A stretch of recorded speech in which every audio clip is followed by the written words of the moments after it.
She was supposed to die tonight, buried alive for the crime of being born different. Instead, Seraphina found herself staring up at the most beautiful monster she'd ever seen, a stranger with golden eyes who dug her out of her grave like he was unearthing buried treasure. Little did she know, he'd been searching for her for over 3 centuries. Chapter 1, Buried Alive. The dirt pressed against Seraphina's pale cheeks like frozen concrete, each grain a reminder that her own pack had left her here to die. Only her head remained above ground in the moonlit clearing, her snow-white hair stark against the dark earth that had become her grave. The cruel laughter of her pack mates still echoed in her ears as they'd shoveled the final handful of soil around her neck, their voices sharp with disgust at her cursed albino appearance. Let the ravens feast on those demon eyes, her own brother had spat before walking away, leaving her trapped and helpless in the ancient burial ground where traitors met their end. Hours had passed since the pack's footsteps faded into the forest, and now only the whisper of wind through pine needles kept her company in this place of death. Her throat burned with thirst, her lips cracked and bleeding, while tears had long since dried on her ghostly pale skin that had always marked her as different, as wrong, as something to be feared and hated. The silver moonlight that should have called to her wolf felt cold and mocking instead, illuminating her shame for all the forest creatures to witness. Every breath became a struggle as panic clawed at her chest, knowing that dawn would bring the scavengers, and by sunset, even her bones would be scattered across the cursed ground. But then she heard it, footsteps, deliberate and confident, crushing dead leaves with each measured step as someone approached through the darkness.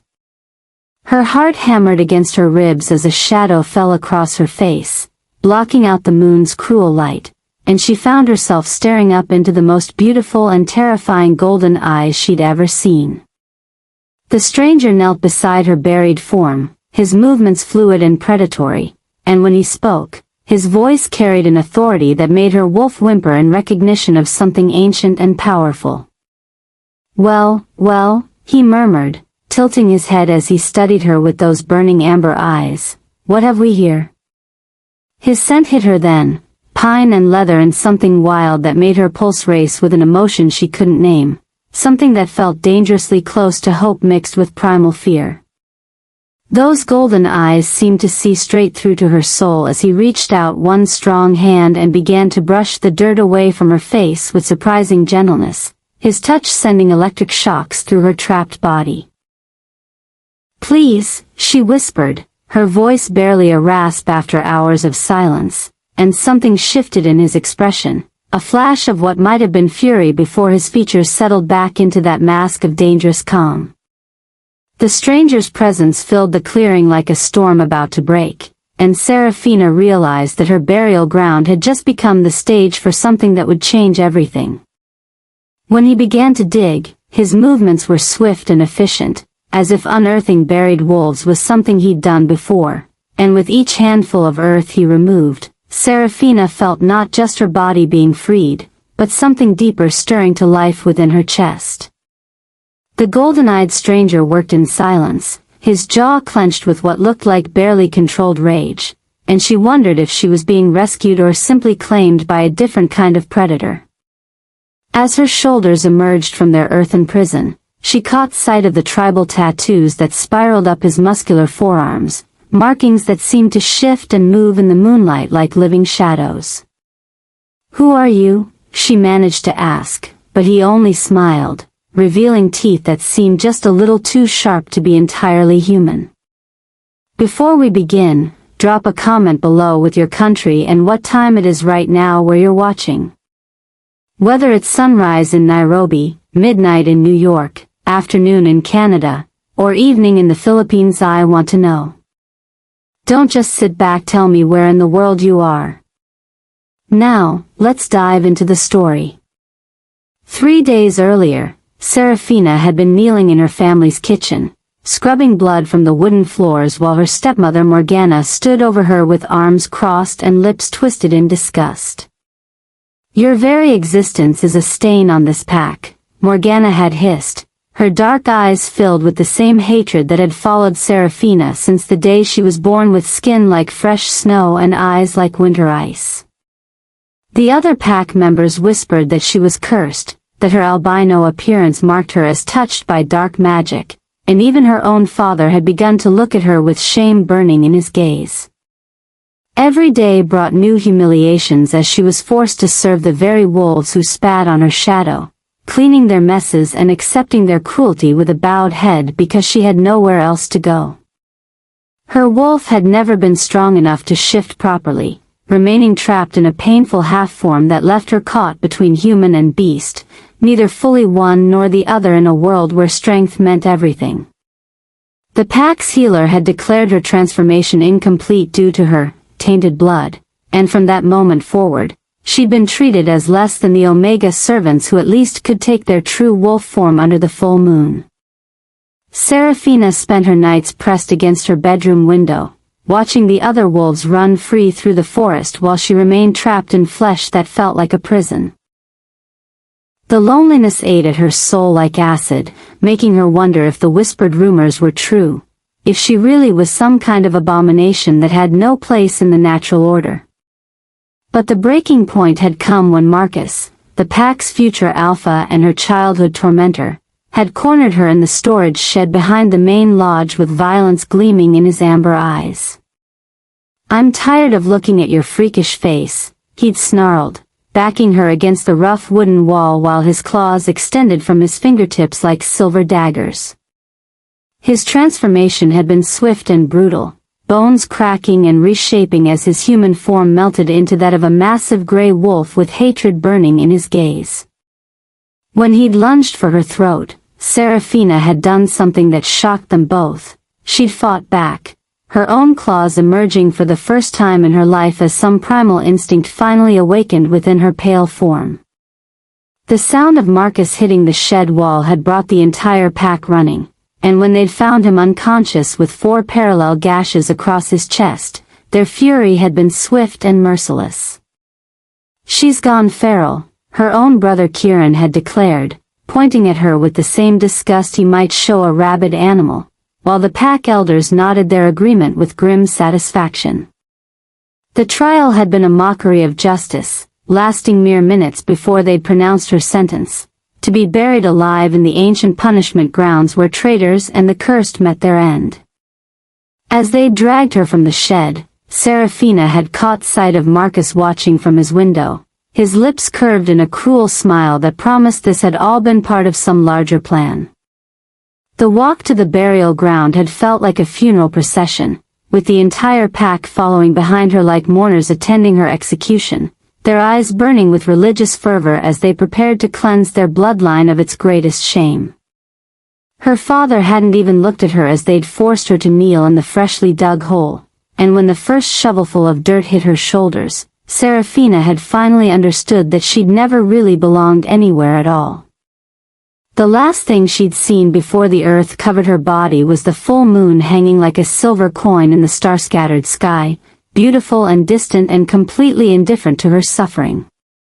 Now, 3 days later, as golden eyes stared down at her from the darkness, she wondered if death might have been kinder than whatever was about to happen next. Varian's hands moved with practiced efficiency as he cleared the last of the dirt from around her torso, his golden eyes never leaving her face as he studied the pale girl who'd been left to die in his territory.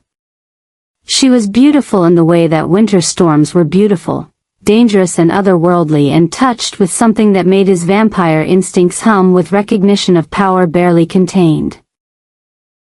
Her snow-white hair caught the moonlight like spun silver, and those ice-blue eyes held depths that spoke of suffering beyond her years, but it was her scent that made his dead heart stutter back to something resembling life. She smelled like pine forests after rain, like wild magic and untamed moonlight, and underneath it all was something that made his fangs ache with a hunger that had nothing to do with blood. "Easy," he murmured when she tried to move too quickly, her freed arms shaking as circulation returned in painful waves that made her gasp and bite her lower lip to keep from crying out. Varian caught her before she could collapse forward, his supernatural strength making her weight feel like nothing as he lifted her clear of the earthen grave that had nearly become her tomb. Her skin was cold as winter marble beneath his touch, but he could feel the fire burning beneath the surface, a wild energy that called to something primal in his ancient soul. When she looked up at him with those startling blue eyes, he saw confusion and fear warring with a desperate gratitude that made something tight and painful twist in his chest. "Who did this to you?" The question came out rougher than he'd intended, his voice carrying the kind of authority that had once commanded armies across blood-soaked battlefields in ages long past.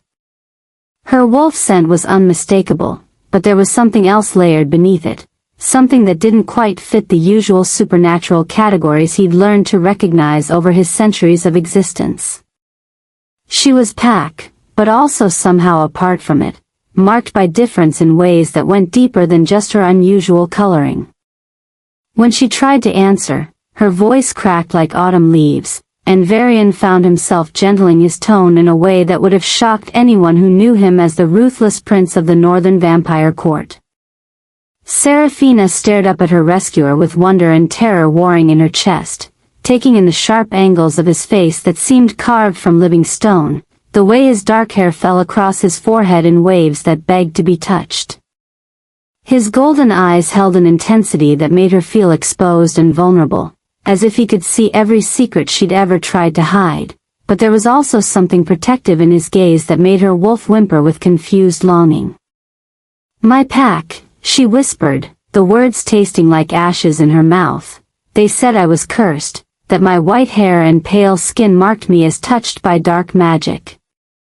His expression darkened at her words, and she saw his hands clench into fists that made the air around them seem to thicken with barely contained violence. "Fools," Varian growled, the single word carrying such contempt that it made the shadows around them seem to deepen and writhe like living things responding to his anger. He pulled off his black leather jacket and wrapped it around her shoulders, the garments still warm from his body heat and carrying that intoxicating scent of pine and danger that made her pulse race with emotions she couldn't name. "You're not cursed," he said with such certainty that she almost believed him, his golden eyes blazing with something that looked almost like reverence as he studied her pale features in the moonlight.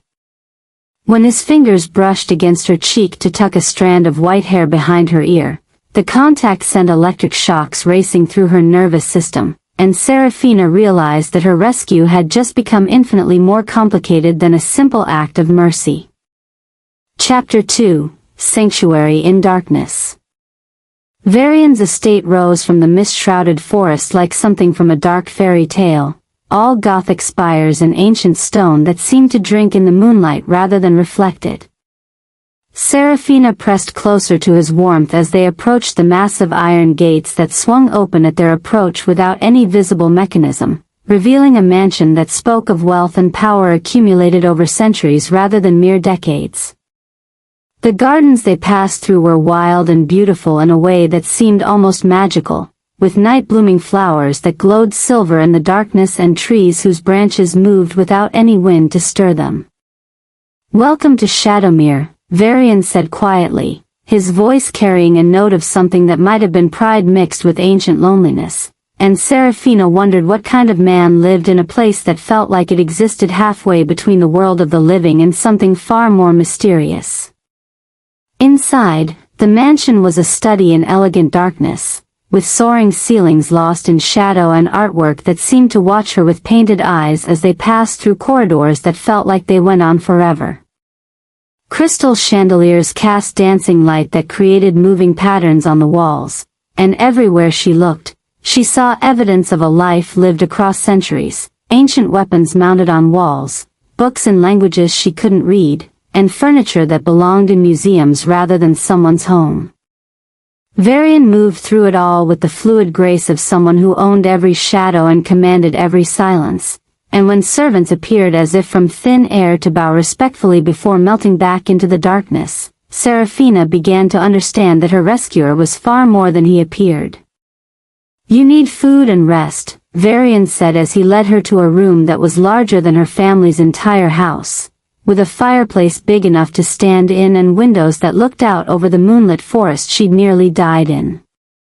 The bed was draped in midnight blue silk that looked like it cost more than most people made in a year, and when he turned to leave her alone, panic flared in her chest like a living thing. "Please don't go," she whispered, the words escaping before she could stop them, and something shifted in his golden eyes that made her pulse race with emotions she couldn't name. He paused in the doorway, his hand resting on the ornate door handle, and for a moment she saw something vulnerable flash across his features before that mask of control slipped back into place. "I'll be just down the hall," he promised, his voice softer than she'd heard it yet, carrying an undertone that made her wolf whimper with recognition of something that felt dangerously close to safety. But even as relief flooded through her, Seraphina couldn't shake the feeling that she'd just traded one kind of captivity for another, albeit one wrapped in silk and shadow rather than dirt and disgrace. The way Varian moved spoke of predatory grace that no human could possess, and those golden eyes held depths that suggested he'd seen centuries pass while remaining unchanged. When she caught sight of herself in the room's ornate mirror, her white hair wild and her ice-blue eyes wide with exhaustion and lingering fear, she looked like a ghost haunting someone else's dream. As the door clicked shut behind him, leaving her alone in luxury she'd never imagined, Seraphina sank onto the silk-covered bed and tried to process everything that had happened in the space of a few hours. She'd gone from buried alive and waiting to die to being rescued by a golden-eyed stranger who lived in a mansion that felt like it existed outside the normal rules of reality. Her wolf stirred restlessly beneath her skin, responding to Varian's presence in ways that both thrilled and terrified her, recognizing something in him that called to the wildest parts of her nature. But as she pulled his leather jacket tighter around her shoulders, breathing in that intoxicating scent of pine and danger, she couldn't shake the feeling that her rescue had been the beginning of something far more dangerous than anything her pack had ever put her through. 3 days at Shadowmere had begun to heal more than just Seraphina's physical wounds, though she still caught herself looking over her shoulder whenever she walked through the mansion's endless corridors, half expecting to see her pack's cruel faces emerging from the shadows. Varian had been the perfect host, attentive without being overwhelming, protective without being possessive, but there were moments when she caught him watching her with those burning golden eyes that seemed to hold secrets older than the ancient stones of his estate. She'd begun to notice things that didn't quite add up, the way he never seemed to eat the elaborate meals his servants prepared, how his skin remained marble cold even when he sat by the roaring fireplace, and the way shadows seemed to bend toward him like living things seeking their master.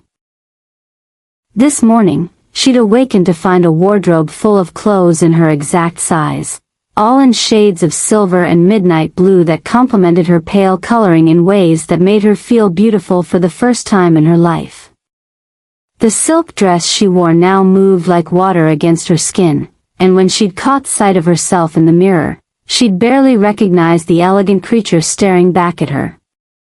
"You look radiant," Varian had said when she'd found him in his study, and the way his golden eyes had darkened as they traced over her form had made heat pool low in her belly in ways that left her breathless and confused.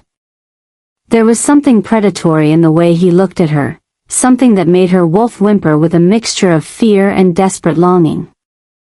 But it was during their walk through his private garden that afternoon that she'd begun to piece together the truth that had been staring her in the face since the moment he'd pulled her from her earthen grave. The roses here bloomed in impossible shades of black and silver, their thorns gleaming like tiny daggers in the filtered sunlight, and when Varian had reached out to pluck one for her, she'd seen his hand recoil from the shaft of sunlight that fell across the flower. "The sun bothers you," she'd said, more statement than question, and his entire body had gone still in the way that predators did when they'd been discovered.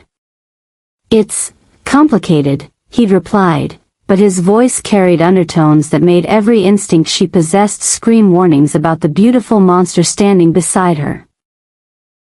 "What are you?"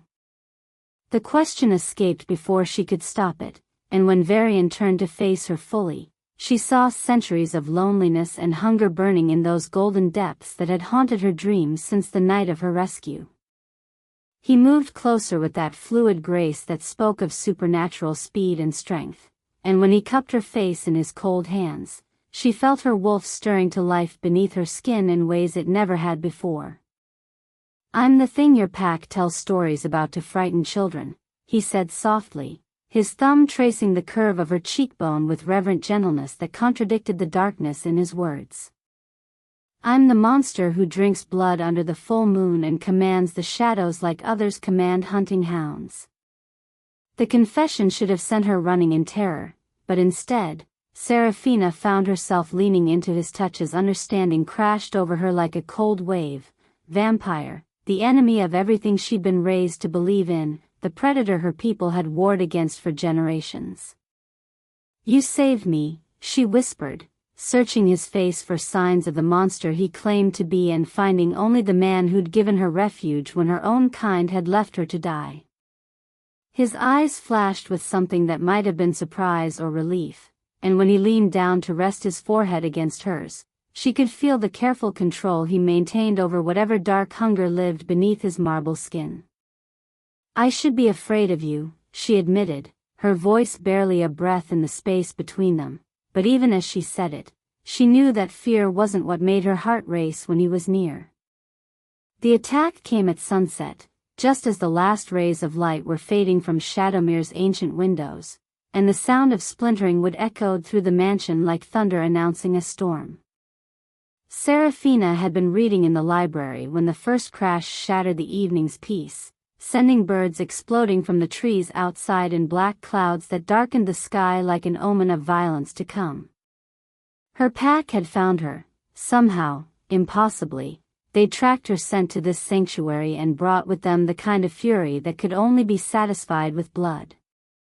The leather-bound book of ancient bloodlines slipped from her fingers as panic clawed at her chest, its pages fluttering open to reveal illuminated manuscripts of white wolves that looked disturbingly like her own reflection. Well, came Marcus's voice from the main hall, carrying the same cruel satisfaction that had haunted her nightmares since childhood. "Look what the freak has been hiding." The sound of his laughter sent ice through her veins as memories flooded back of every humiliation, every beating, every moment of cruelty that had shaped her existence within the pack's rigid hierarchy. She could hear the other wolves with him, their growls and snarls filling the evening air like a pack of demons descending from hell itself to drag her back to the grave they'd dug with their own hands. Through the library's tall windows, she caught glimpses of amber eyes gleaming in the gathering darkness, counting at least a dozen pack members who'd come to finish what they'd started in that moonlit clearing. Her hands trembled as she pressed herself against the ancient oak shelves, surrounded by centuries of knowledge and wisdom that felt powerless against the primitive hatred that had followed her even here. Varian appeared in the doorway like a shadow given form, his golden eyes blazing with an inner fire that made the air around him seem to shimmer with barely contained violence. The careful mask of civility he'd worn for the past 3 days had fallen away completely, revealing something ancient and predatory that made every survival instinct Seraphina possessed scream warnings about the beautiful monster who'd become her protector. His marble features were carved with an expression of cold fury that spoke of centuries spent perfecting the art of war, and when he moved, shadows seemed to bend toward him like living things seeking their master. "You're trespassing," he said, his voice carrying the kind of authority that had once commanded armies, but Marcus only laughed as he stepped into view with half a dozen pack warriors flanking him like living weapons.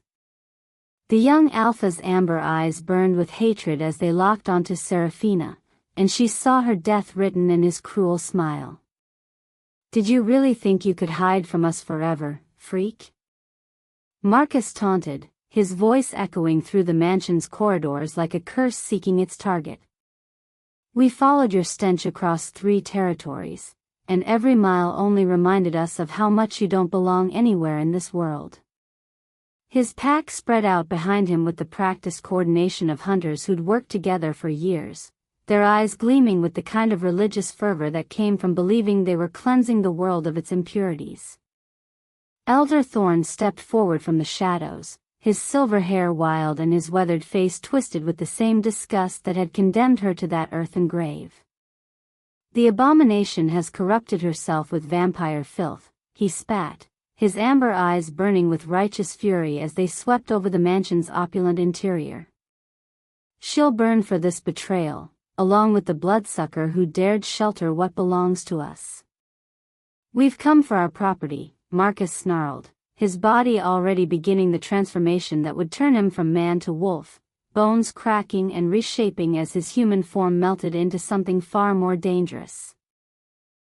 The sound of his bones breaking and reforming filled the air like gunshots, and Seraphina watched in horrified fascination as his amber eyes blazed with supernatural light while his muscles expanded and his spine curved to accommodate his new form. The other pack members followed suit, their growls filling the air like a chorus of demons as they prepared to paint Varian's beautiful home with blood and violence. Fur sprouted across their skin in waves of brown and gray, their claws extending like silver daggers as they completed their transformations with the fluid grace of creatures born to hunt and kill. But it was when Marcus lunged forward with supernatural speed that Seraphina saw what Varian truly was, not just vampire, but something far older and more powerful, his own transformation swift and terrible as fangs extended and his golden eyes blazed like twin suns in the gathering darkness. The change that overcame him was unlike anything she'd witnessed in the pack's transformations, speaking of power that transcended the normal rules of supernatural existence. His marble skin seemed to glow with inner light as ancient power flooded through his immortal form, and when he moved to intercept Marcus's charge, the very air around him crackled with energy that made the mansion's crystal chandeliers sing like wind chimes in a hurricane. The collision between them sent shockwaves through the ancient foundations, and Seraphina realized she was witnessing a battle between forces that most supernatural creatures only whispered about in their darkest legends. The battle that followed was unlike anything from Seraphina's worst nightmares, a dance of death between supernatural predators that moved too fast for human eyes to follow. Varian fought with the fluid grace of someone who'd perfected the art of killing over centuries, his strength easily matching the combined fury of her pack as he turned the mansion's main hall into a battleground that would have made ancient warriors weep with envy. His movements were poetry written in violence, each strike calculated and precise as he flowed between opponents like water finding its way through stone. Blood splattered across priceless artwork and marble floors as claws met fangs in a symphony of violence that spoke to something primal deep within Seraphina's chest. She watched in terrified fascination as the monster who'd saved her life revealed exactly why vampires had been the stuff of werewolf nightmares for millennia. The pack members attacked in waves, their coordination speaking of years spent hunting together, but Varian met each assault with supernatural grace that made their efforts seem almost clumsy in comparison. Elder Thorn hung back from the main fighting, his amber eyes calculating as he searched for weaknesses in the vampire's defenses, while the younger warriors threw themselves into battle with the reckless fury of creatures who'd been raised to believe vampires were abominations that needed to be cleansed from the earth. But Varian moved through their attacks like smoke through grasping fingers, his fangs finding throats with surgical precision while his claws opened arteries that painted the ancient stone floors with crimson testament to his skill. When one of the warriors managed to rake claws across his chest, the wounds sealed themselves almost instantly, revealing the kind of regenerative power that spoke of something far older than ordinary vampire nobility. Marcus circled the main battle like a predator waiting for the perfect moment to strike, his amber eyes burning with cunning that went beyond simple pack loyalty into something more personal and vindictive. Seraphina could see the strategy forming in his lupin features. While Varian was occupied with the other warriors, he would go for the real prize, the albino freak who'd dared to find sanctuary beyond the pack's reach. His massive gray form was built for speed and savagery, muscles rippling beneath his coarse fur as he calculated the perfect angle of attack that would take him past the vampire's defenses and straight to her throat. When he finally moved, it was with the explosive force of an avalanche, his powerful legs launching him across the blood-slicked floor with supernatural speed that turned him into a blur of gray death seeking its target. But it was when Marcus broke away from the main fight and came for her with murder blazing in his amber eyes that Seraphina felt something long dormant finally snap awake within her pale form. The transformation that had always been incomplete before suddenly flooded through her like liquid fire, her wolf finally answering the call after years of painful silence. Her body stretched and changed, bones reshaping and muscles expanding as she took her true form for the first time. Not the gray or brown coat of her pack, but something that gleamed like fresh snow in the moonlight streaming through the shattered windows. The change was more than physical, it was as if some fundamental part of her nature that had been locked away was finally breaking free, flooding her consciousness with power and knowledge that felt both alien and completely natural. Her wolf form was magnificent and terrible, larger than any female had a right to be, with ice-blue eyes that blazed with inner fire and a presence that made the very shadows seem to recoil from her transformed state. When she met Marcus's charge with a snarl that shook the ancient foundations of Shadowmere, the sound carried harmonics that spoke of bloodlines older than recorded history. The collision between them sent shockwaves through the mansion's structure, and she felt power flowing through her limbs that made her previous weakness seem like a distant nightmare. Marcus's amber eyes widened with something approaching terror as he realized what he was facing, his earlier confidence crumbling like sand as her claws raked across his ribs with casual ease. But it was in that moment of her first true transformation that something extraordinary happened. A scent rose from her snow-white fur that made Varian freeze mid-strike, his golden eyes going wide with recognition that bordered on religious revelation. The other pack members continued their assault, but he barely noticed their claws and fangs as understanding crashed over him like a tidal wave of impossible truth. That scent, so familiar yet transformed by centuries of genetic evolution, carried echoes of something he'd thought lost forever to the cruel march of time. His enhanced vampire senses drank in every note of her transformed essence, and what they told him rewrote everything he thought he knew about fate and destiny and the cruel jokes that eternity played on those cursed to remember everything. The scent was human and wolf and something else entirely, but underneath it all was a thread of familiarity that made his dead heart attempt to beat for the first time in 3 centuries. He knew that scent the way he knew his own reflection, because he'd held it in his arms on cold nights when the world was younger and his soul hadn't yet been stained with the blood of countless victims.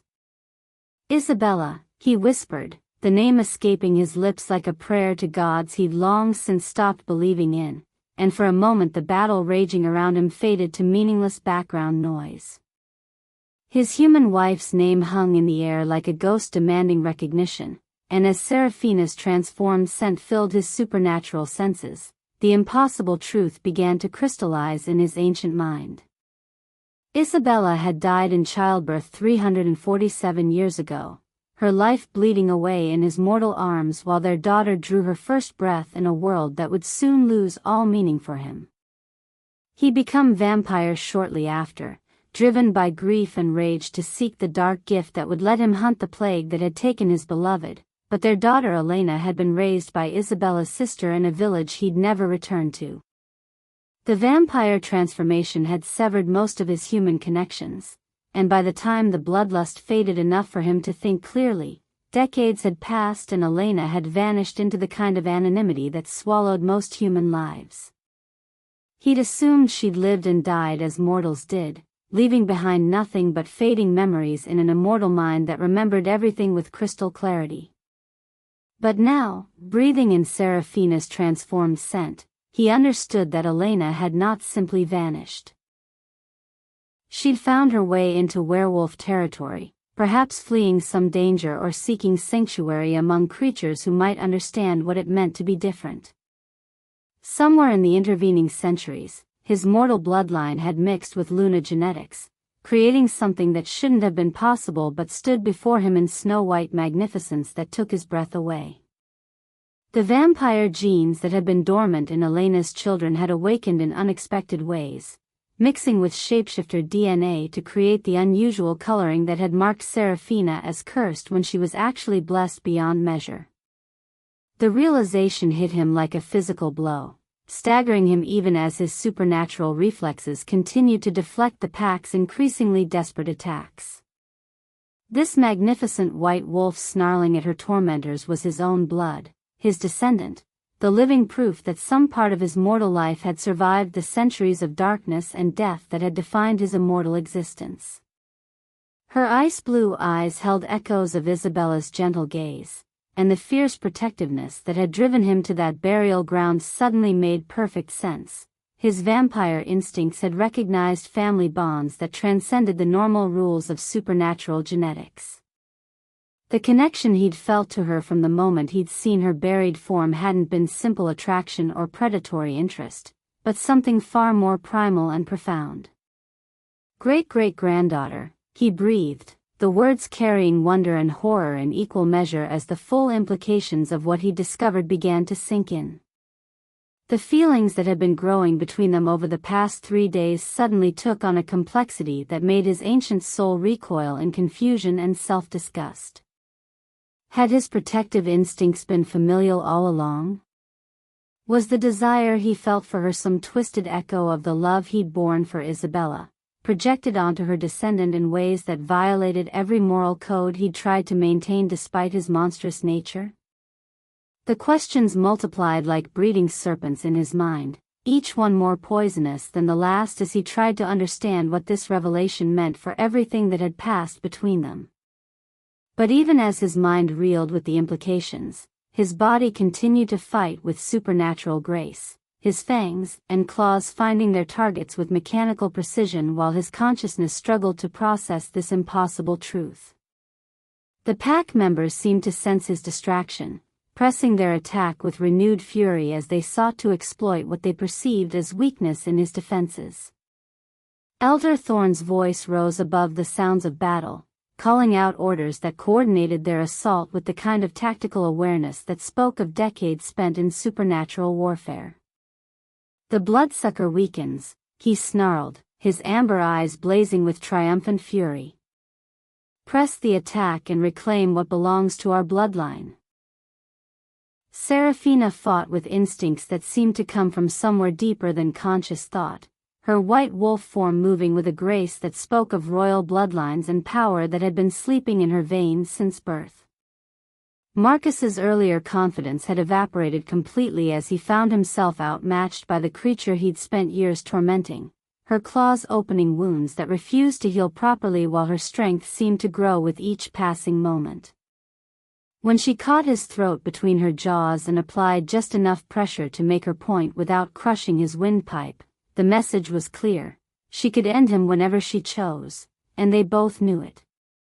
His amber eyes rolled with terror as he finally understood that the freak he'd buried alive had been something far more dangerous than any of them had ever imagined.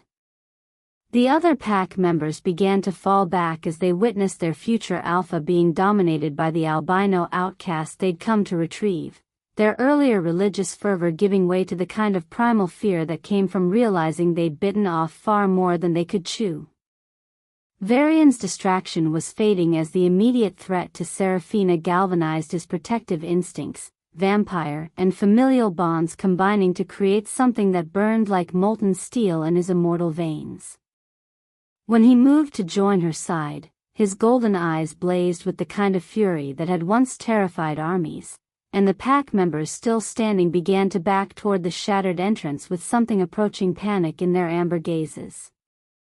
"This isn't over," Elder Thorne snarled as he retreated with the survivors, his silver hair wild and his weathered face twisted with hatred that transcended rational thought.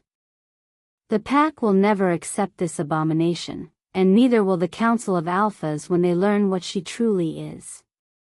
His words carried the weight of prophecy and promised retribution, but they also revealed something that made Varian's ancient mind race with new possibilities. The pack hadn't just feared Seraphina's unusual appearance, they'd suspected something deeper about her nature, something that threatened their very understanding of supernatural hierarchy and bloodline purity.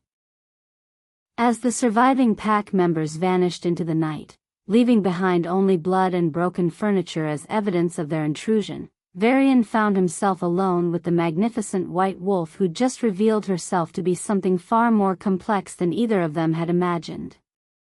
Seraphina's transformation back to human form was gradual and graceful, her pale skin gleaming with perspiration from the battle while her ice-blue eyes remained fixed on his face with an intensity that made him feel exposed in ways that had nothing to do with physical vulnerability. When she spoke, her voice carried undertones that seemed to resonate with something deep in his immortal soul, and he realized that their connection had been forged by bonds that went far deeper than simple attraction or mutual protection. "What just happened to me?" she asked, her voice barely above a whisper as she tried to process the power that had flooded through her during the transformation. "I felt like I was remembering something I'd never learned, like some part of me that had been sleeping finally woke up." Her words carried an innocence that made his chest tight with emotions he'd thought long dead, and as he looked into those ice-blue eyes that held echoes of Isabella's gentle gaze, Varian realized that the revelation of their blood connection had only made his feelings for her more complex rather than simpler. The love growing between them was real, but it was also layered with genetic bonds and vampire instincts that made everything infinitely more complicated. "Your bloodline is older and more complex than either of us realized," he said carefully, choosing his words with the precision of someone walking through a minefield of emotional and supernatural complexity. "The power you felt wasn't something new, it was something that had always been there, waiting for the right moment to reveal itself." As he spoke, he moved closer with careful steps that gave her plenty of opportunity to retreat if his presence made her uncomfortable, but she stood her ground with the kind of fearless grace that reminded him painfully of Isabella's quiet strength. The truth about their connection burned in his throat like acid, but he wasn't ready to reveal it, not when he hadn't yet figured out what it meant for the feelings that had been growing between them since the night of her rescue. The mansion around them bore the scars of supernatural violence, with blood spattering the walls and furniture overturned in testament to the battle that had just concluded, but somehow the destruction felt less important than the moment of revelation they just shared. Seraphina's first true transformation had unlocked something that changed everything, and as Varian looked into her eyes, he saw not just the woman he was falling in love with, but the living legacy of the mortal life he'd thought completely lost to the centuries of darkness that had defined his immortal existence. The knowledge that she carried his blood, diluted and transformed by generations of genetic mixing, made every protective instinct he possessed burn like molten steel in his ancient veins. "What happens now?" she asked, and in her voice he heard echoes of every question that had haunted him since the moment her scent had triggered memories he'd thought safely buried in the deepest vaults of his immortal consciousness. The battle was over, but the war had just begun, and now they faced enemies that went far beyond simple pack politics into the realm of supernatural law and ancient taboos that governed the interactions between vampire and werewolf bloodlines. As he reached out to cup her face in his cold hands, feeling the warmth of life that pulsed beneath her pale skin, Varian realized that their love story had just become infinitely more dangerous and complex than either of them had ever imagined. Chapter 3: The White Wolf's Truth. Seraphina's wolf form was magnificent and terrible, her snow-white coat gleaming like starlight as she moved with a grace that spoke of power barely contained within her elegant frame. Marcus faltered mid-charge when he saw what she'd become, his amber eyes widening with something that looked dangerously close to recognition mixed with the kind of fear that came from witnessing legend step into reality. She was larger than any female wolf had a right to be, her ice-blue eyes burning with an inner fire that made the shadows around them seem to deepen and writhe like living things responding to her presence. "Impossible," Marcus breathed, his voice cracking with the weight of implications that rewrote everything he thought he knew about bloodlines and pack hierarchy. The other warriors had frozen in place as well, their primitive wolf minds recognizing something in her scent that spoke of ancient power and royal bloodlines that had been thought extinct for generations. Varian stood amid the carnage with golden eyes blazing, his own supernatural senses drinking in the truth that radiated from her transformed state like heat from a forge. "Luna," he whispered, the word carrying reverence and wonder in equal measure as understanding crashed over him like a tidal wave. She wasn't just an albino wolf, she was the last of the moon-blessed, the legendary white wolves who'd once ruled over all shifter kind before disappearing into myth and shadow centuries ago.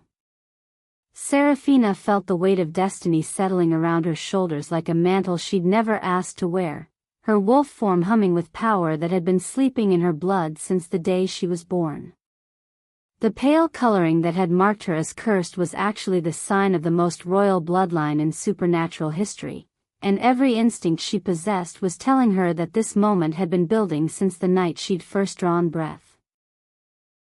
Marcus backed away from her with something approaching terror in his amber eyes, his crude mind finally understanding that he'd spent years tormenting something that could tear his throat out without breaking her stride.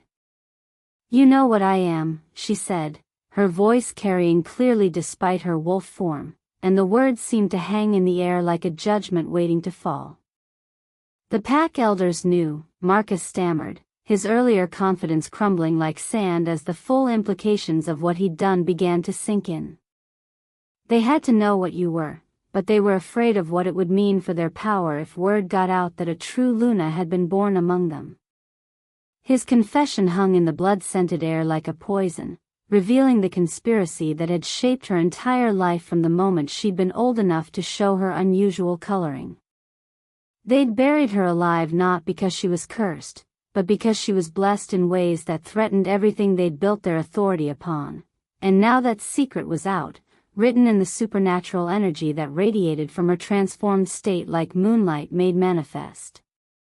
Varian moved to stand beside her with predatory grace, his golden eyes never leaving the cowering pack members who dared to invade his territory and threaten what was his.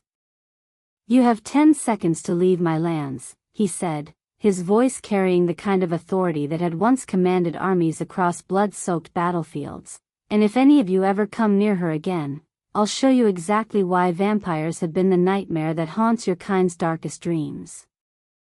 Marcus needed no further encouragement, his transformation back to human form swift and panicked as he stumbled toward the shattered entrance with his remaining warriors close behind.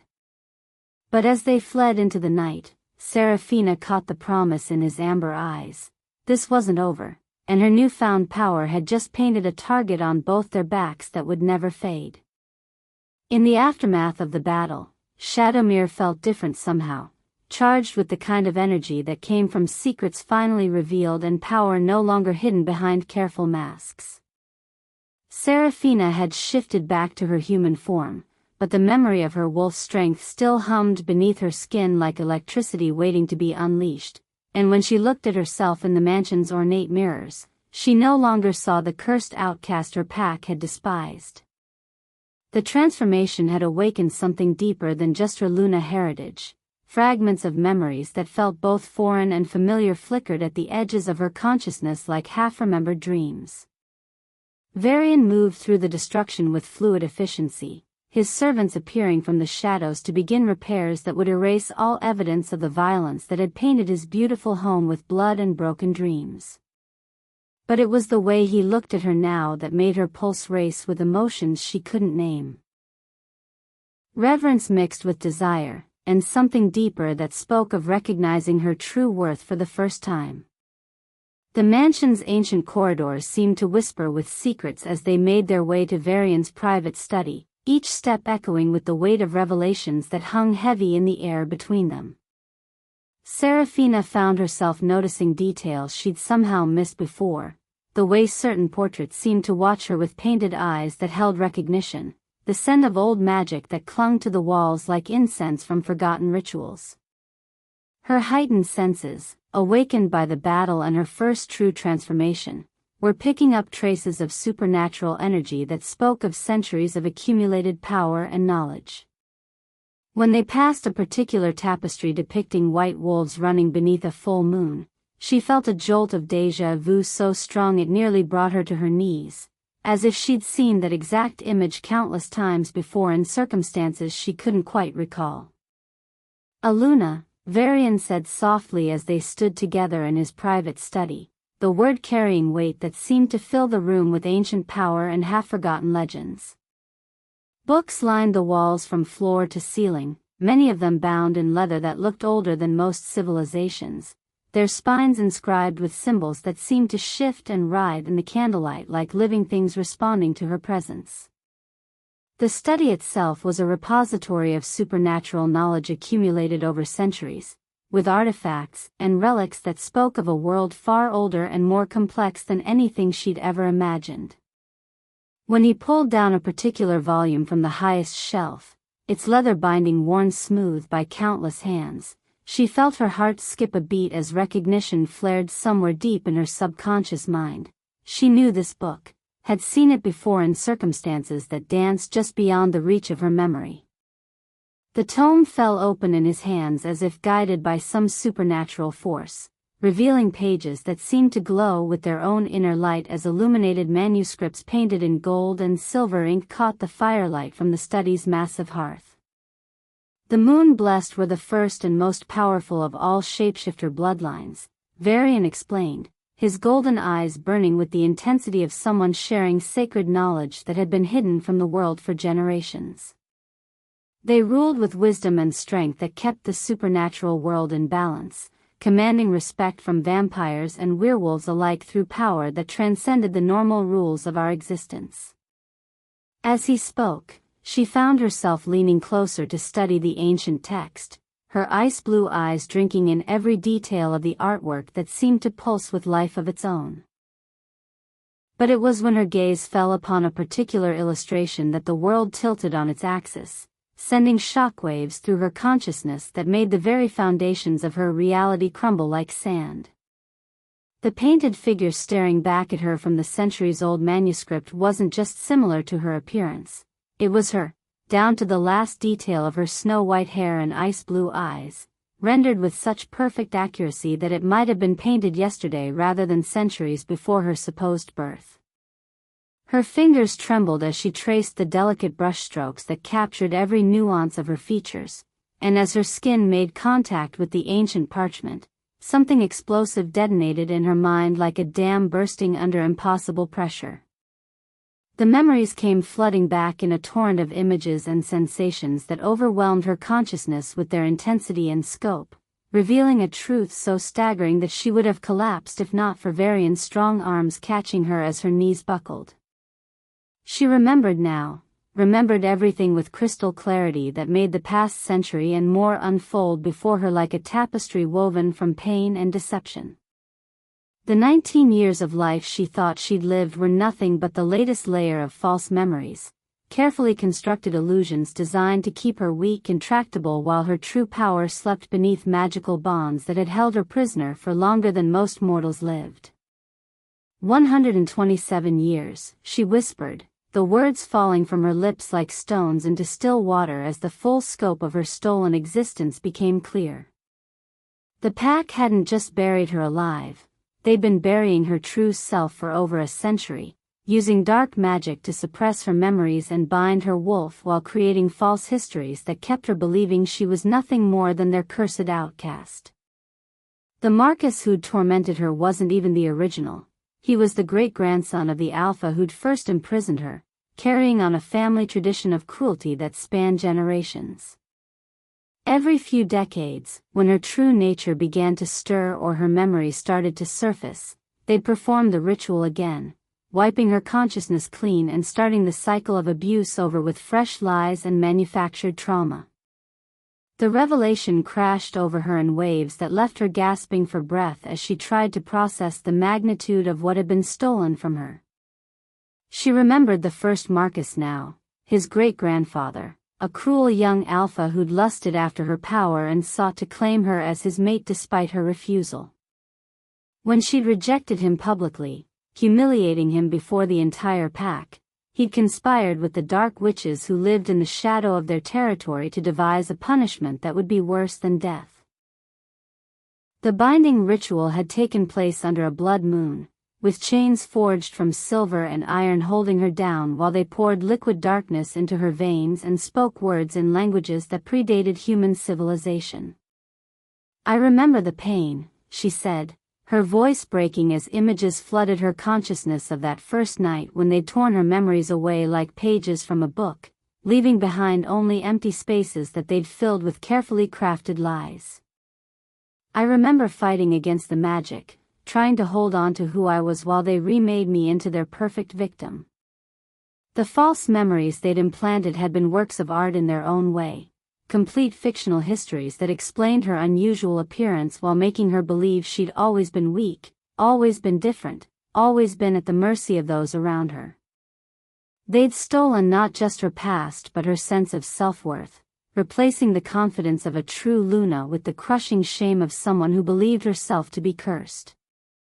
Varian's golden eyes blazed with fury that seemed to heat the very air around them as understanding dawned in his ancient mind, and when he spoke, his voice carried the kind of controlled rage that had once leveled kingdoms and reshaped the political landscape of entire continents. The magic required for such a sustained deception would have demanded constant renewal, he said, his marble features carved with an expression that promised retribution beyond anything the pack could possibly imagine. "Every few decades, when your true power began to stir or your memory started to surface, they would have needed to perform the binding ritual again." His hands clenched into fists that made the shadows around them seem to deepen and writhe like living things responding to his fury. That's why the burial, she realized, the final piece of the puzzle clicking into place with horrible clarity. My power was growing stronger than their magic could contain, and they knew it was only a matter of time before I remembered everything. Burying me alive wasn't just execution, it was supposed to be the final binding, using my terror and despair to anchor the spell permanently. The cruelty of it took her breath away, the realization that her own family had participated in this century-long torture for the sake of maintaining their authority over power that rightfully belonged to her.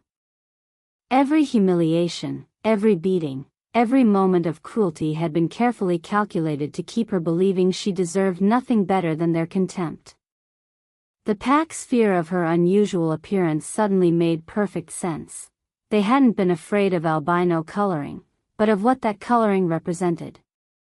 The white fur and ice-blue eyes were the marks of the original Luna bloodline, the royal family that had once ruled over all shapeshifter territories with wisdom and strength that kept the supernatural world in balance. Her great-great-grandmother had been the last true Luna queen, and when she died without naming a clear successor, the various packs had carved up her territory like vultures feeding on a corpse. The Shadowfang pack had claimed the northern territories along with the terrible secret of the Luna heir who threatened their illegitimate authority. "They kept you as a trophy," Varian said, his voice tight with controlled violence as he began to pace the study's length like a caged predator seeking release. A reminder of their victory over the old order, but also insurance against any challengers who might question their right to rule territory that had never been theirs to claim. The political implications were staggering. If word spread that a true Luna lived, every pack in the northern territories would be forced to acknowledge her authority or face the consequences of defying supernatural law that predated their petty kingdoms by millennia. The Shadowfang pack's entire power structure was built on the lie that the Luna bloodline was extinct, and her existence threatened to bring their house of cards crashing down around them. "But why now?" she asked, trying to understand the timing that had led to her burial and subsequent rescue. If they'd been controlling me for over a century, what changed that made them decide to kill me permanently? The answer came to her even as she spoke the words, understanding dawning like sunrise over a battlefield strewn with the corpses of her enemies. Her growing power had finally begun to overwhelm their magical bonds, and worse yet, she'd begun to attract attention from creatures like Varian whose supernatural senses could detect the truth beneath their carefully constructed illusions. Your true nature was beginning to surface despite their magic, Varian confirmed, his golden eyes burning with something that looked dangerously close to admiration mixed with the kind of protective fury that came from recognizing something precious under threat. I felt at the moment I entered their territory, the call of Luna blood singing through the darkness like a beacon demanding recognition. His confession sent chills through her as she realized that her rescue hadn't been coincidence but destiny, the inevitable result of power finally breaking free from the chains that had bound it for over a century. The memories continued to surface as they spoke, each one adding new layers to the terrible truth of her stolen existence. She remembered decades of the same cruel cycle, years of abuse and humiliation followed by the ritual that would wipe her consciousness clean and start the process over again with fresh lies and manufactured trauma. The faces changed as the original tormentors aged and died, replaced by their children and grandchildren who inherited both the secret and the responsibility of maintaining it. Marcus's grandfather had been particularly creative in his cruelty, while his father had preferred the subtle psychological torture that left no physical marks but carved deep scars on her manufactured soul. I remember training, she whispered, another fragment of suppressed memory surfacing like a bubble rising from deep water. Before the first binding, I was already powerful, more powerful than any of them imagined possible. I could command lesser wolves with a thought, heal injuries that should have been fatal, even influence the weather patterns that governed their hunting seasons. The scope of her lost abilities was staggering, making her realize that what she'd experienced during the battle was just a fraction of her true potential finally beginning to awaken from its century-long slumber.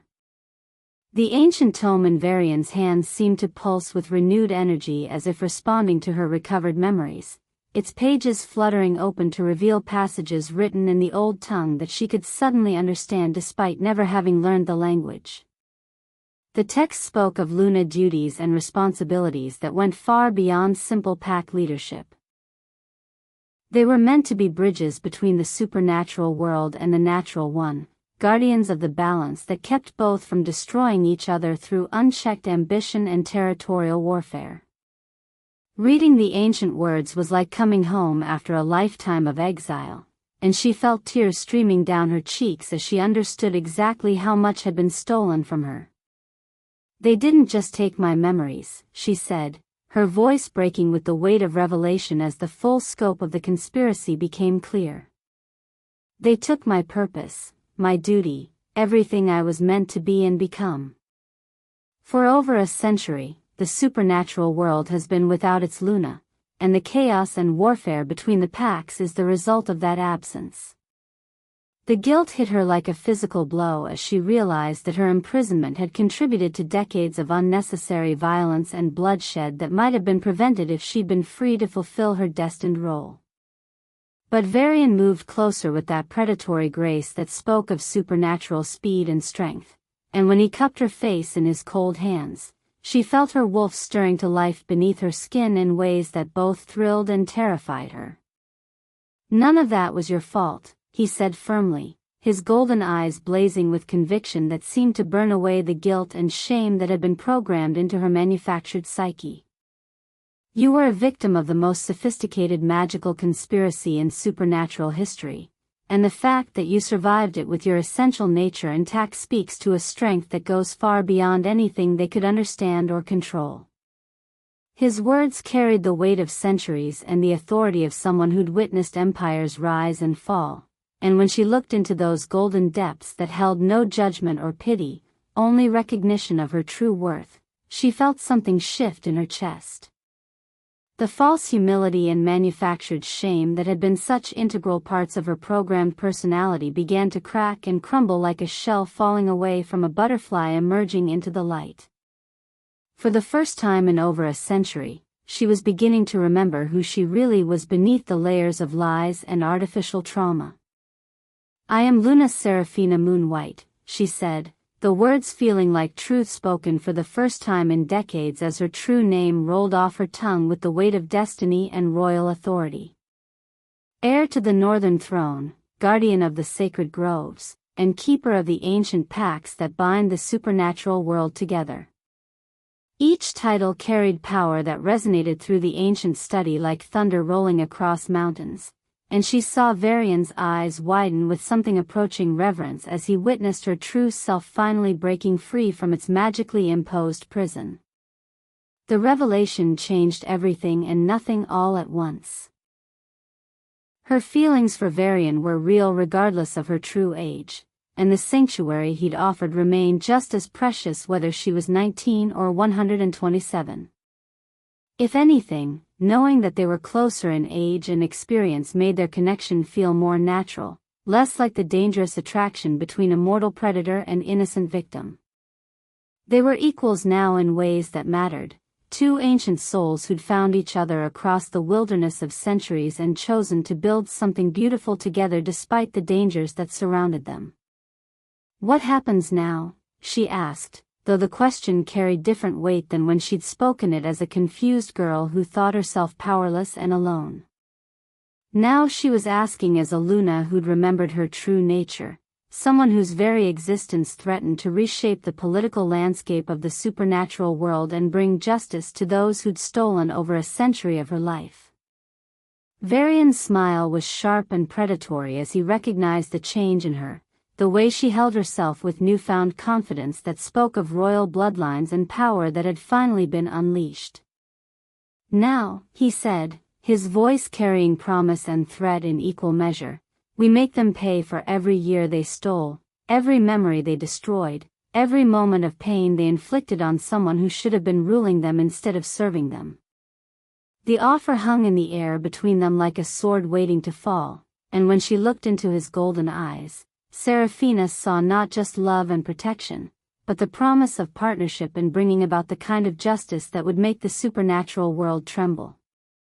Her imprisonment was over, her true self had been restored, and now it was time to reclaim everything that had been stolen from the Luna bloodline while the conspirators who'd tortured her for over a century learned exactly what it meant to awaken a sleeping goddess. Chapter 4: The Alpha's Choice. The confrontation came at dawn, when the first rays of sunlight were painting Shadowmere's ancient stones with gold and shadow, and this time Marcus hadn't come alone. The pack elders stood behind him like living monuments to tradition and fear, their weathered faces carved with the kind of authority that had ruled through intimidation for generations beyond counting. But there was something different about their formation this morning, a desperation in their amber eyes that spoke of final gambles and last stands against forces they could no longer control or contain.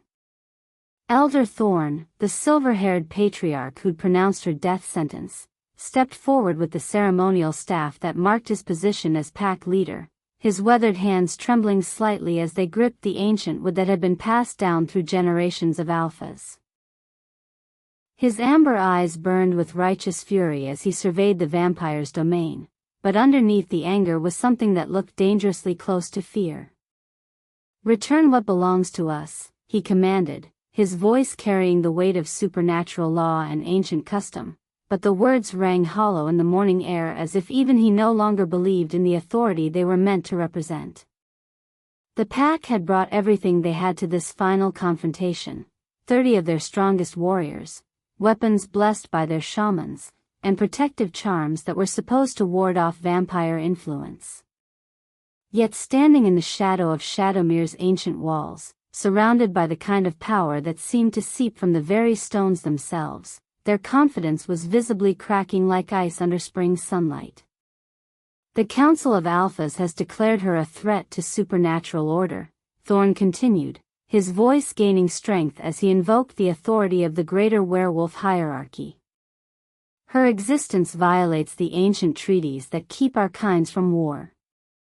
Varian emerged from the mansion's main entrance like a shadow given form, his golden eyes blazing with the kind of controlled violence that spoke of centuries spent perfecting the art of war. The morning light seemed to bend around him rather than touch his marble skin, and when he smiled, his fangs caught the early sunlight like tiny daggers promising swift retribution to anyone foolish enough to challenge his claim. But there was something different about his presence this morning, an intensity that went beyond mere protective fury into something far more primal and desperate. His movements carried the fluid grace of a predator, but underneath the supernatural control was a tension that spoke of barely contained hunger and need that had been building for longer than most civilizations had existed. "She belongs to no one but herself," he replied, his voice carrying an authority that had once commanded armies across blood-soaked battlefields.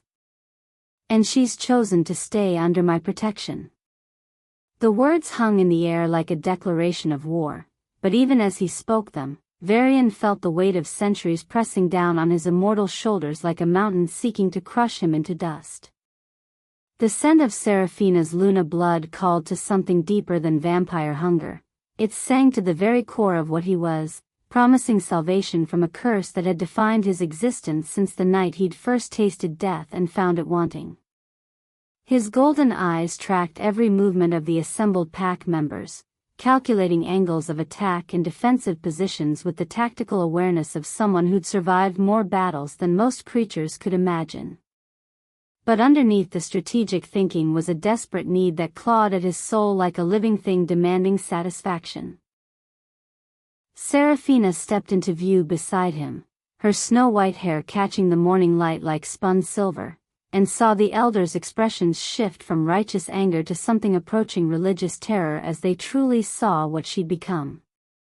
Her Luna power radiated from her transformed state like heat from a forge, making the very air around her shimmer with energy that spoke of bloodlines older than their pack's most sacred traditions.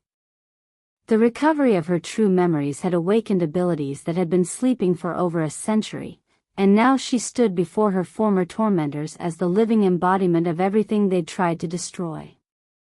"I renounce my ties to the Shadowfang pack," she said, her voice carrying clearly across the courtyard, and each word fell like a stone into still water, sending ripples of shock through the assembled wolves.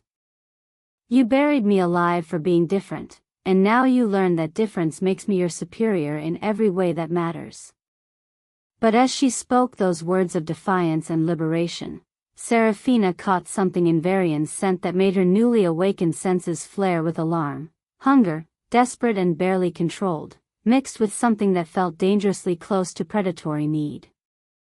When she glanced at him from the corner of her eye, she saw his marble features carved with an expression of such intense longing that it took her breath away. His golden eyes weren't just looking at her with love and protection. There was something else burning in those ancient depths, something that made her wolf stir restlessly beneath her skin with instincts that screamed warnings about predators who'd learned to wear the masks of protectors. Elder Thorn's face darkened with fury that spoke of power slipping through his gnarled fingers like sand, and when he raised his ceremonial staff, the morning air seemed to crackle with the kind of supernatural energy that preceded violence on an epic scale. "You think this bloodsucker can protect you from pack justice?" he snarled, his form beginning the transformation that would turn him from elderly human to massive alpha wolf. The change was swift and brutal, bones cracking and reshaping as his human facade melted away to reveal the beast that had ruled through fear and intimidation for longer than most of his followers had been alive. "We are 30 strong, girl, and we've come prepared for war." His voice had deepened to a growl that seemed to shake the very foundations of Shadowmere, and when he completed his transformation, he stood nearly 8 feet tall with amber eyes that blazed like molten gold in his massive lupin skull. The other pack members followed his lead, their growls filling the morning air as they prepared to paint Varian's beautiful estate with blood and broken dreams. The sound of 30 werewolves transforming simultaneously was like thunder rolling across mountains, a chorus of breaking bones and tearing flesh that spoke of supernatural fury unleashed without restraint or mercy. Their forms varied in size and coloring, but all carried the lean muscle and predatory grace that marked them as creatures born to hunt and kill. When Marcus completed his own transformation, his massive gray form stepped forward with amber eyes fixed on Seraphina in a way that promised the kind of violence that would make her previous torments seem gentle by comparison. But it was in that moment of gathering storm that Varian felt something snap inside his immortal chest, a control that had been stretched to its breaking point finally giving way under the combined pressure of protecting what was his and denying what he needed most. The scent of Luna blood filled his supernatural senses like a drug more potent than anything he'd ever experienced, and when he moved to intercept the pack's charge, his transformation was unlike anything Seraphina had witnessed before. His fangs extended to their full length while his golden eyes blazed with an inner fire that seemed to burn away the careful masks he'd worn for centuries, revealing something ancient and terrible that predated every vampire legend she'd ever heard. "You want to know what I really am?" Varian said, his voice carrying undertones that made the very air around them seem to thicken with supernatural power. The morning light bent and twisted around his transformed state as if reality itself was struggling to contain what he'd become, and when he spoke again, the words carried the weight of millennia and the authority of someone who'd witnessed the birth of civilizations. "I am the first," he continued, each word falling like a hammer blow against the assembled pack's consciousness. "The original vampire, the one from whom all others spring like shadows cast by dying light." The revelation hung in the air like a curse seeking its target, and Seraphina felt the world tilt on its axis as understanding crashed over her like a tidal wave of impossible truth. The pack members faltered in their charge as the implications of his confession began to sink in, their primitive minds struggling to process what it meant to face not just any vampire, but the progenitor of their kind's most ancient enemy.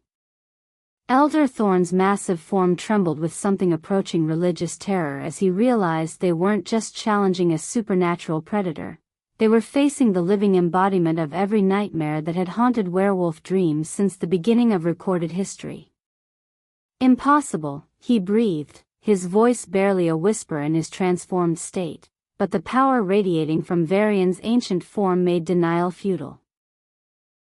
"I was the first to taste death and find it wanting," Varian continued, his golden eyes blazing with memories that spanned millennia as he revealed truths that had been hidden since the dawn of supernatural history. "The first to trade mortality for endless hunger, the first to discover that immortality was not a gift but a curse that would define every moment of existence until the stars burned out and the universe grew cold." His confession carried the weight of eons, and as he spoke, Seraphina began to understand that everything she thought she knew about their relationship was built on foundations far more complex than simple rescue and attraction. The original vampire, the myths and legends hadn't done justice to the reality standing before her, his marble features carved with the kind of beauty that came from being the template from which all others were imperfectly copied. Every vampire in existence carried diluted echoes of his perfection, pale imitations of the supernatural grace and power that had been refined over millennia of existence. But with that understanding came a more terrible realization: if he was the first vampire, then his hunger was also the original, the template from which all vampiric need had been copied and passed down through generations of the undead. "The curse can only be broken by one thing," Varian said, his voice dropping to barely above a whisper as he revealed the secret that had driven him across centuries of searching and longing. "The freely given blood of a true Luna, willingly sacrificed to return what was stolen from me in that first dark ritual that created what I became." His golden eyes fixed on Seraphina with an intensity that made her wolf whimper with recognition of predatory need barely held in check, and she suddenly understood that her rescue hadn't been coincidence or even attraction, it had been the culmination of a search that had lasted longer than most empires. The truth hit her like a physical blow, staggering her even as her Luna power flared in response to the threat she was finally beginning to understand. Every kindness he'd shown her, every moment of protection and care, was suddenly recontextualized through the lens of this revelation. Had his love been real, or was it simply the most sophisticated form of hunting she'd ever encountered? The golden eyes that had seemed to burn with genuine emotion now held depths that spoke of desperate need and centuries of careful planning, and she found herself questioning every moment they'd shared since the night he'd pulled her from her earthen grave. "But the ritual would kill her," Elder Thorne said, his massive lupin form straightening with something approaching triumph as he realized the implications of what the vampire had revealed. The Luna's blood is the key to your salvation, but taking it would drain her life force completely. You've been protecting your own executioner, bloodsucker, and now you'll have to choose between your freedom and her life. The pack leader's amber eyes gleamed with savage satisfaction as he laid bare the terrible choice that had been building since the moment of Seraphina's rescue. Varian's expression darkened with fury that seemed to heat the very air around them, but underneath the anger was something that looked dangerously close to desperation mixed with the kind of self-loathing that came from millennia of carrying an unbearable burden. "You think I don't know that?" he snarled, his voice carrying undertones that made the assembled pack members step back despite their superior numbers. "You think I haven't spent every moment since I found her fighting against the hunger that claws at my soul like a living thing demanding satisfaction?" His confession hung in the air like a poison, revealing the internal war that had been raging beneath his careful control since the night of her rescue. The revelation changed everything and nothing all at once, adding layers of complexity to their relationship that made Seraphina's head spin with the implications. Every protective gesture, every moment of tenderness, was now shadowed by the knowledge of what he truly needed from her. But even as doubt flooded her consciousness, she remembered the way he'd looked at her when she'd revealed her true memories, the reverence and wonder that had nothing to do with her blood and everything to do with who she was beneath the Luna power that flowed in her veins. "Then let's finish what you started," Varian said softly, his own transformation swift and terrible as fangs extended and his golden eyes blazed like twin suns in the growing daylight. But this time, when he moved to engage the pack, Seraphina saw something different in his movements, a desperation that went beyond simple battle fury into something that spoke of a man fighting not just for victory, but for the right to choose love over salvation. The hunger that had driven him across centuries was still there, clawing at his consciousness like a starving beast, but stronger than that need was his determination to protect what had become more precious to him than his own freedom. Seraphina didn't wait for the battle to come to her. She met it head-on with the fury of a Luna who'd finally found her true strength, but now carried the additional burden of understanding exactly what her blood meant to the man she was falling in love with. Her wolf form burst free with supernatural speed, snow-white coat gleaming like starlight as she moved with grace that spoke of royal bloodlines and power that had been sleeping in her veins since birth. But even as she fought with skill that surprised both herself and her enemies, part of her consciousness was grappling with the terrible knowledge of what Varian had revealed and what it meant for any future they might build together. The battle was swift and decisive, with Vampire and Luna united against enemies who'd never stood a chance against their combined strength. Varian fought with the fluid grace of someone who'd perfected the art of war over millennia, but Seraphina could see the careful control he maintained over his movements, never getting too close to her, never allowing his hunger to overcome his protective instincts. When Marcus fell broken and bleeding at her feet, his amber eyes wide with the shock of defeat, she realized that Varian had been fighting two wars simultaneously, one against their enemies, and another against the desperate need that threatened to destroy everything they'd built together. As the surviving pack members fled into the forest like shadows before the dawn, Seraphina found herself alone with the original vampire who'd just revealed that she held the key to his salvation in her veins. The morning sunlight painted Shadowmere's ancient stones with gold and crimson, and when she looked into Varian's golden eyes, she saw not just the hunger that had driven him across centuries, but something deeper and more precious, love that had grown strong enough to choose her life over his freedom. The choice between mortality and immortality lay between them like a bridge waiting to be crossed, and for the first time since her rescue, Seraphina understood that the greatest battle was yet to come. "Now you know," Varian said quietly, his voice carrying the weight of millennia and the vulnerability of someone who just revealed his deepest secret to the one person whose opinion mattered more than his own existence. The question is whether you can love a monster who's been fighting his own nature since the moment he found you, or whether the knowledge of what I need from you will poison everything we've built together." The confession hung in the air between them like a prayer waiting for an answer, and Seraphina realized that her next words would determine not just their future, but whether love could truly conquer the kind of hunger that had defined his existence since before her civilization was born. 6 months later, Shadowmere had become more than just a sanctuary. It had transformed into the seat of power for the most unlikely alliance the supernatural world had seen in centuries. Seraphina stood in the mansion's renovated Great Hall, her snow-white hair braided with silver threads that caught the firelight as she reviewed reports from across the territory that had sworn allegiance to their combined rule. She wore midnight blue silk that complemented her pale coloring, and the Luna circlet that rested on her brow had been crafted by Varian's own hands from moonstone and silver that seemed to glow with inner light.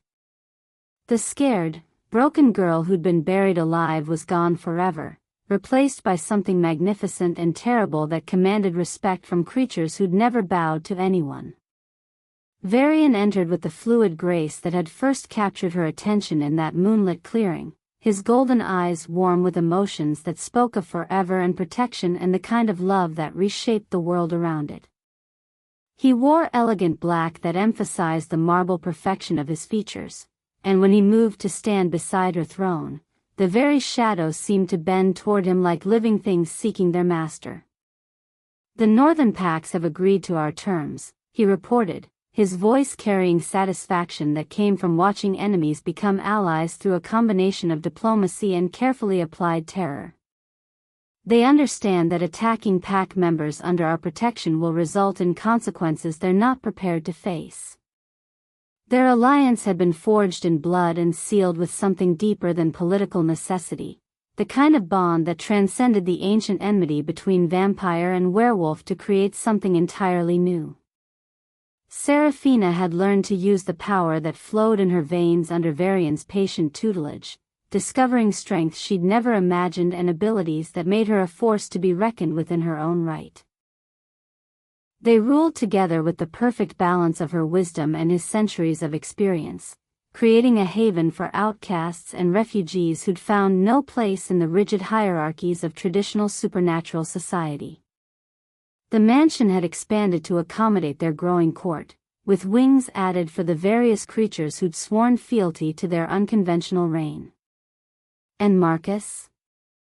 Seraphina asked, though she already knew the answer from the slight tightening around Varian's golden eyes that spoke of justice finally served.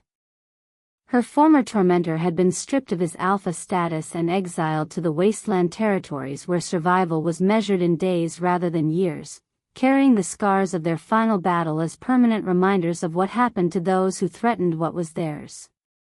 The pack elders who'd conspired to bury her alive had faced similar fates, their authority crumbling like sand once word spread of what they'd tried to destroy.